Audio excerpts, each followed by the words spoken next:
Welcome back, guys, to this amazing episode of Christianity over Islam with Shamoun. And on this episode, a Muslim convert stoned by Islam's polytheism, that is, they believe in more than one God.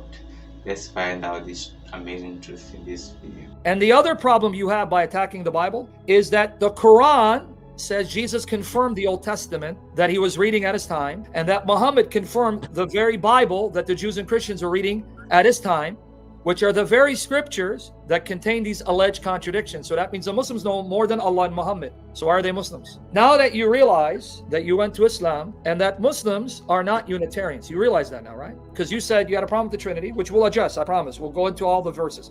But I want to, again, scratching my head and wondering, why in the world then did you embrace Islam when they have their own form of the Trinity and Islam is paganism? Well, I think I've seen your video on this before. It's the Quran is like one of the parts of the Trinity, and then his soul or his body is the other part. No, not soul and body. I never said that. I said the Quran is uncreated, right? Yeah. But the Quran, is it Allah? No. All right. I think how they explain it is his speech, so I guess it would. Okay, so but if it's a speech, what in the world is the Quran doing speaking to Allah?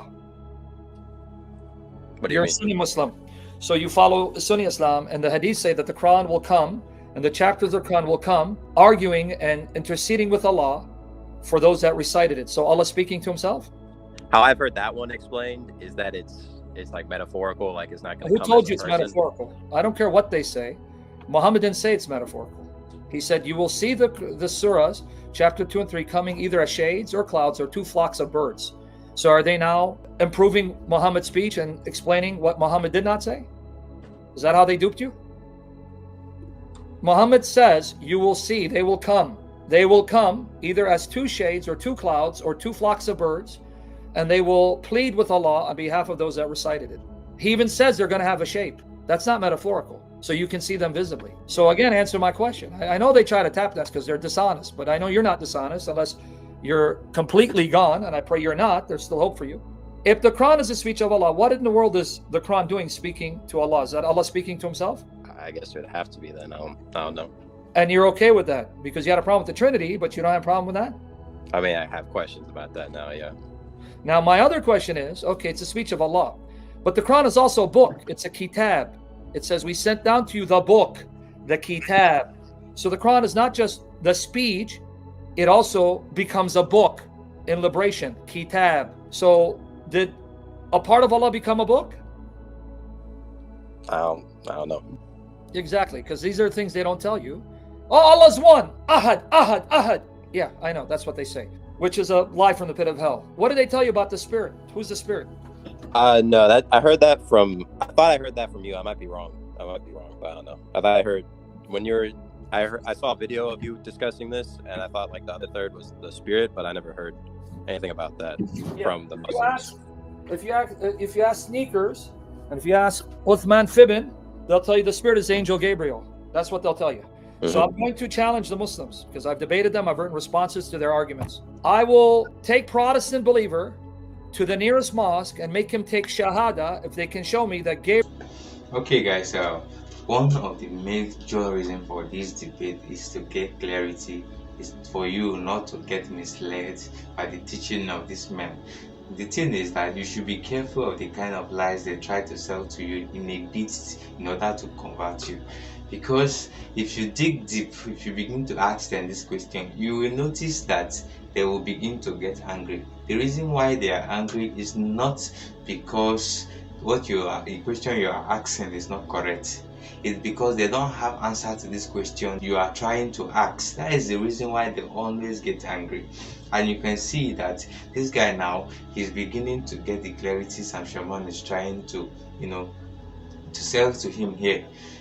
You can see that he is now trying to replay the lies and the question he didn't ask when they were trying to sell these lies to him. And you can see that he's beginning to get clarity and his eyes is beginning to open. Let's get back to this video to get more details. Gabriel is the Spirit in the Quran. That's a lie from the pit of hell. Nowhere does the Quran say Gabriel is the Spirit. The Quran is quite clear. The Spirit is breathed out by Allah the Spirit is distinct from angels. He's not an angel because angels come down with the Spirit, go up with the Spirit. The Spirit accompanies them. They're not one and the same. And the Spirit can appear as a man and create and give life. That's chapter 19, verses 16 to 21. They'll say, oh, this is Gabriel. Where does it say Gabriel? It says Spirit. Be careful of translations that say, we sent to her our angel. It's our ruch ana, ruch, Spirit.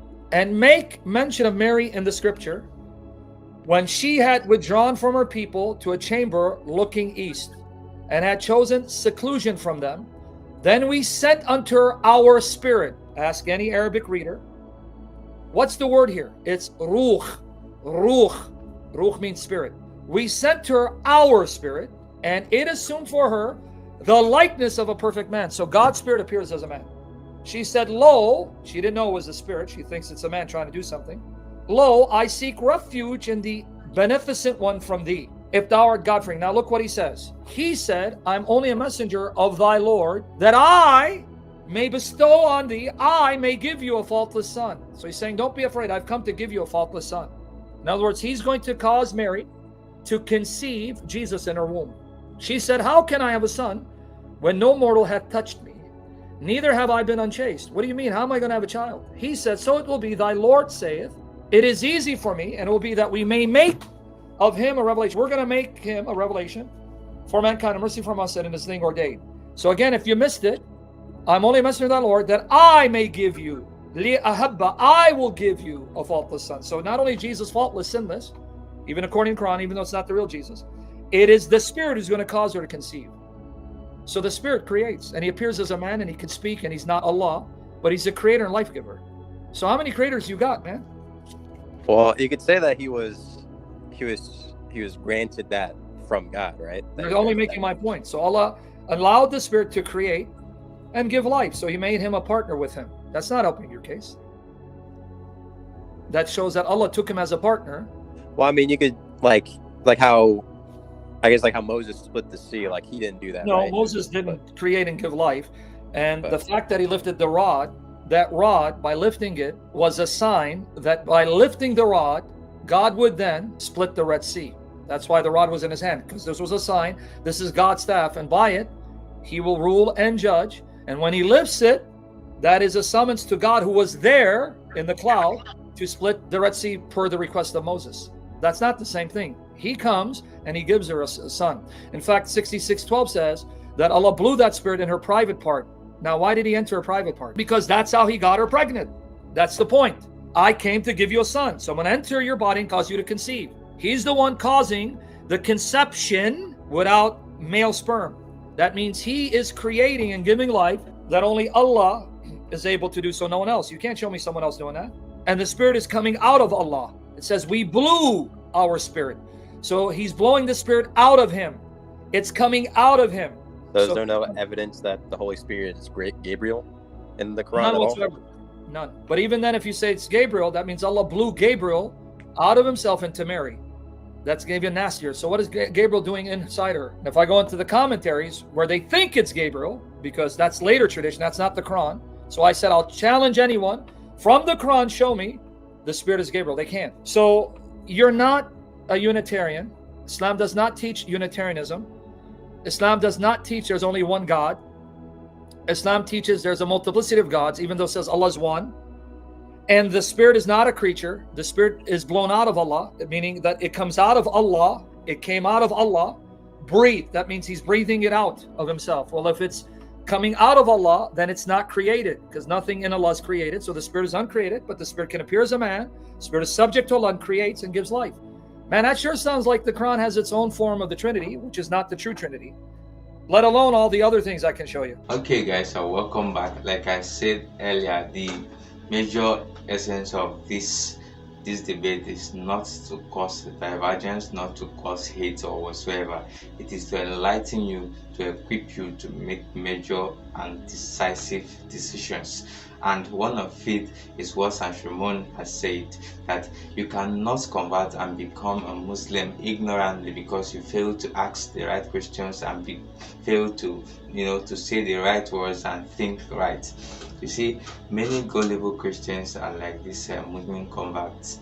They sell the part of the truth they want you to see, and then when you begin to dig deeper and then begin to ask the relevant questions, they always get angry, and most especially their imam and their sheikh. You see that they are always angry when you begin to question them about some certain things because they don't have the relevant answer to give to you. And then the Quran says that it is uncreated and the Quran is not Allah.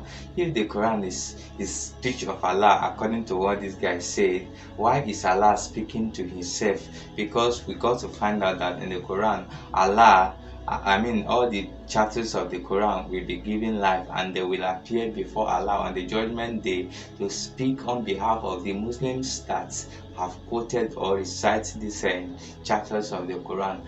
And you remember that each chapter of the Quran is 114, including Allah. It means that they have 115 gods at this point because they are live, according to what this guy has said in this debate. Which means if the Quran is uncreated and Allah is also uncreated with the chapters of it, which is 115, it means that at this point Muslims, they are no longer monotheism, rather they have more than one God. And the claim of Unitarians that they always have that they have one God and all that has been defeated according to this debate. Guys, let's know what you think about this amazing debate in the comment section, and also don't forget to share this video with your friends and your family, most especially your Muslim friends, the ones you care about and you don't want them to perish, and also to equip them with this knowledge. See you in our next video, guys. Thank you.